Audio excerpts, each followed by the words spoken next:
Sa balitang pambansa, iprinotesta ng Pilipinas ang ipinatupad na unilateral fishing ban ng China sa bahagi ng South China Sea na sakop ng Exclusive Economic Zone ng Pilipinas.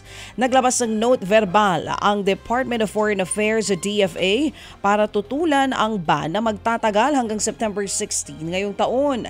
Ayon sa DFA, may karapatan at jurisdiksyon ng Pilipinas sa ating EEZ. Walang tugon dito ang embahada ng China sa Pilipinas. Ayon sa 2016 arbitral ruling sa South China Sea, paglabag sa Article 56 ng 1982 United Nations Convention on the Law of the Sea o UNCLOS ang ginawang panukala ng China. Giit pa ng DFA, mas pinalalala lamang nito ang tensyon sa West Philippine Sea. Labag din ito sa kasunduan ni na Pangulong Bongbong Marcos Jr. Chinese President Xi Jinping na maayos sa pag-usapan ng issue sa West Philippine Sea.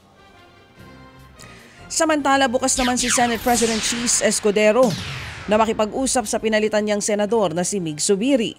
Ayon kay Escudero, walang dahilan para magkalamat ang kanilang relasyon. Nilinaw din niyang hindi niya iniiwasan si Zubiri. Nauna namang inamin ni Escudero na siyang pasimuno sa biglaang pagbaba sa pwesto ng dating Senate President.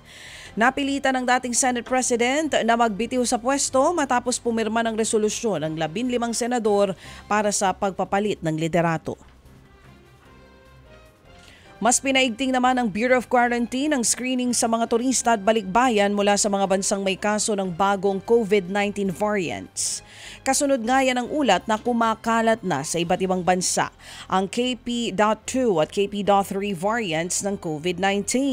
Bahagi ang mga yan ng sub-variants na tinatawag na flirt COVID-19. 2023 pa unang nadetect ang pinagmulan nitong sub-variant at nakikitang dahilan sa muling pagtaas nga ng kaso ng COVID-19 ngayong taon. Pinaalalahanan din ang lahat ng papasok sa bansa na magsumite ng e-travel application. Ted Filon at DJ Chacha ngayon nasa Radyo 5 92.3 News FM Monday to Friday 6 to 10 a.m.